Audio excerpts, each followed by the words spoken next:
René Guénon, le théosophisme, histoire d'une pseudo-religion. Chapitre 6. Madame Blavatsky et Soloviov. Après son retour en Europe, Madame Blavatsky s'installa d'abord en Allemagne, à Würzburg. Là, se passèrent encore des faits qu'il est intéressant de rapporter. Madame Blavatsky avait invité Soloviov à venir passer quelque temps auprès d'elle, en lui promettant de tout lui enseigner et de tout lui montrer autant de phénomènes qu'il en voudrait. Mais Soloviov se méfiait, et chaque fois que Madame Blavatsky tenta quelque chose, elle fut prise en flagrant délit de fraude, d'autant plus facilement qu'elle n'avait plus alors pour aide que le seul Babaji qui l'avait accompagnée dans son voyage, ainsi que le docteur Hartmann et une certaine Miss Flines. En septembre 1885, Babaji, de passage à Paris, déclara à Madame Émilie de Morsier, alors secrétaire de la branche parisienne et qui devait bientôt démissionner, que Madame Blavatsky, sachant qu'elle ne pouvait gagner M. Soloviov que par l'occultisme, lui promettait toujours de lui enseigner de nouveaux mystères, et qu'elle demandait parfois « Mais que puis-je lui dire encore ? Babaji, sauvez-moi, trouvez quelque chose, je ne sais plus qu'inventer. » Madame de Morsier écrivit ces déclarations et un peu plus tard les remit sous sa signature à Soloviov. Celui-ci devait à son tour, en 1892, publier le récit de tout ce qu'il avait vu, ainsi que les lettres de Madame Blavatsky et les confidences orales qu'elle lui avait faites, dans des articles qui furent ensuite réunis en volumes et traduits en anglais par le docteur Leaf, sous le titre « A Modern Priestess of Isis ». Cette traduction parut sous les auspices de la Société des recherches psychiques. Un jour, Soloviov trouva Babaji plongé dans un état hypnotique, écrivant péniblement quelque chose en russe, langue qu'il ignorait entièrement. C'était un prétendu message dicté par un Mahatma, mais par malheur il s'y glissa une grossière erreur.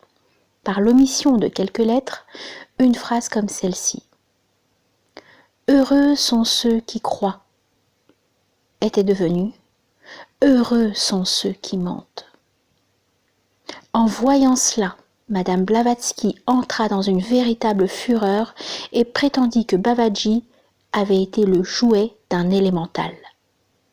Une autre fois, une involontaire maladresse de Madame Blavatsky révéla à Soloviov le secret de la clochette astrale.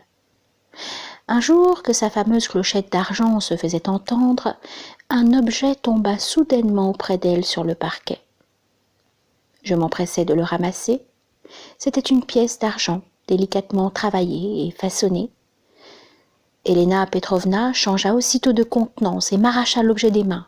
Je toussai d'une manière significative et tournai la conversation sur des choses indifférentes. Un autre jour encore, Soloviov trouva dans un tiroir un paquet d'enveloppes chinoises, exactement pareilles à celles dans lesquelles étaient habituellement contenues les prétendues lettres des maîtres. Soloviov finit par déclarer à Madame Blavatsky qu'il était temps de cesser toute cette comédie et qu'il y avait déjà longtemps qu'il était convaincu de la fausseté de ces phénomènes. Mais pour provoquer ses confidences, il ajouta « Remplir le rôle que vous jouez, vous faire suivre des foules, intéresser les savants, fonder des sociétés dans des terres lointaines, créer un mouvement comme celui-là, pourquoi donc suis-je attiré à vous contre ma volonté ? De ma vie, je n'ai jamais rencontré une femme aussi extraordinaire que vous, et je suis sûre de ne jamais en rencontrer une autre. Oui, Elena Petrovna, je vous admire comme une force véritable. » Madame Blavatsky, se laissant prendre à cette flatterie, répondit « Ce n'est pas pour rien que nous nous sommes rencontrés. Olcott est utile dans sa place, mais il est généralement semblable à un âne. Combien de fois il m'a laissé là, combien de soucis il m'a causé pour son incurable stupidité. Si vous voulez seulement me venir en aide, nous étonnerons le monde, à nous deux. Nous aurons toutes choses dans nos mains. » C'est alors que Soloviov se fit désigner les véritables auteurs des lettres de Kout-Oumi. Il se fit même montrer encore la clochette magique que Madame Blavatsky dissimulait sous son châle, mais elle ne voulut pas lui en laisser examiner le mécanisme à loisir. Pour conclure cet entretien, Madame Blavatsky lui dit « Préparez le terrain pour que je travaille en Russie. Je croyais que je ne pourrais jamais y retourner, mais à présent, c'est possible. Quelques personnes font là-bas tout ce qu'elles peuvent, mais vous pouvez plus qu'aucune d'elles maintenant. Écrivez davantage, louangez la société théosophique, excitez l'intérêt et créez les lettres russes de Kout-Oumi. Je vous donnerai tous les matériaux pour cela. » Soloviov aurait certainement pu rendre à Madame Blavatsky les services qu'elle lui demandait. Car, fils d'un historien célèbre et écrivain lui-même, il occupait en outre une situation à la cour de Russie. Mais loin d'accepter, il prit congé d'elle 2 ou 3 jours après et partit pour Paris en se promettant bien de ne rien tenter en sa faveur, soit dans les milieux littéraires et les journaux russes, soit auprès de la Société des recherches psychiques dont le rapport était alors sous presse. Au bout de quelque temps, Madame Blavatsky adressa à Soloviov la lettre dont nous avons déjà reproduit des extraits, et dans laquelle, pensant bien que le destinataire la communiquerait à quelques membres de la société, elle menaçait de proclamer publiquement l'inexistence des Mahatmas, tout en s'étendant beaucoup sur sa vie privée qui ne regarderait personne. Quelques jours plus tard, elle écrivit encore une autre lettre, suppliant son compatriote de ne pas la trahir. Pour toute réponse, Soloviov adressa le 16 février 1886 sa démission à M. Oakley, secrétaire de la société d'Adyar, en donnant comme principal motif celui-ci. Madame Blavatsky a voulu profiter de mon nom et m'a fait signer et publier le récit d'un phénomène obtenu par fraude au mois d'avril 1884. C'était d'ailleurs l'habitude de Madame Blavatsky d'agir ainsi, et elle pensait tenir ses dupes par leur signature. Croiriez-vous, avait-elle dit à Soloviov, qu'avant, comme après la fondation de la Société théosophique, je n'ai pas rencontré plus de 2 ou 3 hommes capables d'observer, de voir et de remarquer ce qui se passait autour d'eux ? C'est simplement étonnant. Au moins 9 personnes sur 10 sont entièrement dépourvues de la capacité d'observation et du pouvoir de se rappeler exactement ce qui a eu lieu quelques heures auparavant. Combien de fois il est arrivé que sous ma direction et sous ma révision, des procès-verbaux relatifs à des phénomènes ont été rédigés. Les personnes les plus innocentes et les plus consciencieuses, même des sceptiques, même ceux qui me suspectent actuellement, ont signé en toutes lettres comme témoins au bas des procès-verbaux. Et toujours je savais que ce qui était arrivé n'était nullement ce qui était rapporté dans ces procès-verbaux. Si Soloviov avait signé comme bien d'autres, il eut pourtant quelques exceptions. En effet, voici ce que le docteur Charles Richet écrivit à Soloviov le 12 mars 1893. J'ai connu Madame Blavatsky à Paris en 1884 par l'entremise de Madame de Barrault. Lorsque je vous ai vu, vous m'avez dit « Réservez votre jugement ». Elle m'a montré des choses qui me paraissent très étonnantes. Mon opinion n'est pas faite encore, mais je crois bien que c'est une femme extraordinaire, douée de propriétés exceptionnelles. Attendez, et je vous donnerai de plus amples explications. J'ai entendu, et vos explications ont été assez conformes à ce que je supposais tout d'abord, à savoir que c'était sans doute une mystificatrice, très intelligente, assurément, mais dont la bonne foi était douteuse. Alors sont arrivées les discussions que la Société anglaise des recherches psychiques a publiées et le doute n'a plus été possible. Cette histoire me paraît fort simple.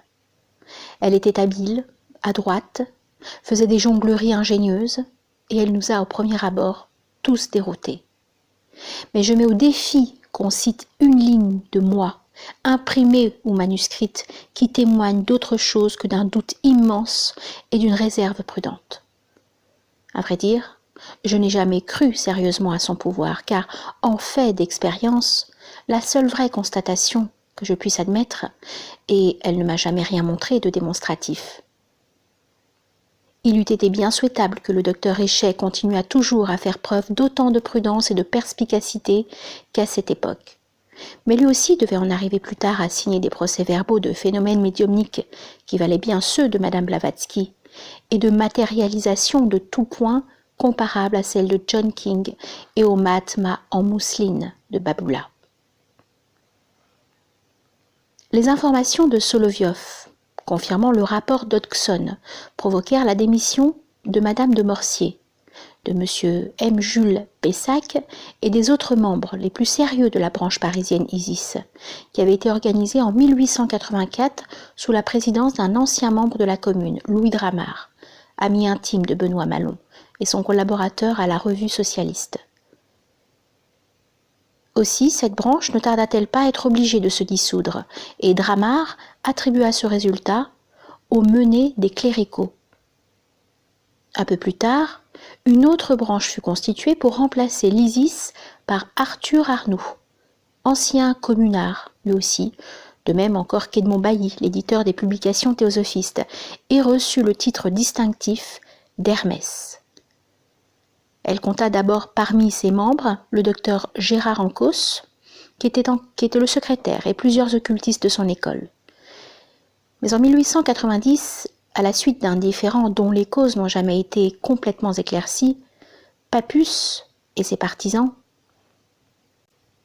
démissionnèrent ou furent expulsés. Papus lui-même, Gérard Ancos, docteur Gérard Ancos, prétendit ensuite que, alors qu'il avait déjà donné sa démission, il avait appris des faits particulièrement graves qui l'auraient déterminé à demander son expulsion. Quoi qu'il en soit, cette affaire provoqua encore la dissolution de l'Hermès, qui fut décidée le 8 septembre 1890, et une autre réorganisation eut lieu presque aussitôt. La nouvelle branche, appelée le Lotus, fut aussi présidée par Arthur Arnoux, sous la haute direction de Madame Blavatsky. Et elle devait à son tour, en 1892, être transformée en loge Ananta. Par la suite, les théosophistes accusèrent à maintes reprises les occultistes français de faire de la magie noire. Leurs adversaires ripostèrent en leur reprochant leur orgueil et leur ivresse mentale. Du reste, les querelles de ce genre sont loin d'être rares entre les différentes écoles que l'on peut appeler néo-spiritualistes, et elles sont presque toujours d'une violence et d'une âpreté inouïes. Comme nous le faisions déjà remarquer précédemment, tous ces gens qui prêchaient la fraternité universelle feraient bien de commencer par faire preuve de sentiments un peu plus fraternels dans les rapports qu'ils ont entre eux. Pour ce qui est spécialement de l'accusation de magie noire, elle est celle que les théosophistes portent le plus habituellement, et à peu près indistinctement contre tous ceux qu'ils regardent comme leurs ennemis ou leurs concurrents. Nous avons déjà vu cette accusation formulée contre les membres de l'ordre de la rosée et de la lumière. Et nous en trouverons encore un autre cas, plus loin, cette fois dans une dispute entre théosophistes. D'ailleurs, Madame Blavatsky elle-même fut la première à donner l'exemple d'une semblable attitude, car dans ses ouvrages, elle fait de fréquentes allusions aux magiciens noirs, qu'elle appelle aussi Doukpas et frères de l'ombre, et qu'elle oppose aux adeptes de la Grande Loge Blanche. En réalité, les Doukpas sont au Tibet les lamas rouges, c'est-à-dire les lamas du rite primitif, antérieurs à la réforme de Tsongkhapa. Les lamas jaunes, ceux du rite réformé, sont appelés Gelugpa. Et il n'y a d'ailleurs aucun antagonisme entre les uns et les autres. On peut se demander pourquoi Madame Blavatsky avait voué aux Doukpas une telle haine. Peut-être est-ce tout simplement qu'elle avait échoué dans quelques tentatives pour entrer en relation avec eux, et qu'elle en avait ressenti un profond dépit. C'est du moins, sans que nous puissions rien affirmer d'une façon absolue, l'explication qui nous paraît la plus vraisemblable, et d'ailleurs la plus conforme au caractère colère et vindicatif que ses meilleurs amis n'ont pu s'empêcher de reconnaître à la fondatrice de la Société théosophique.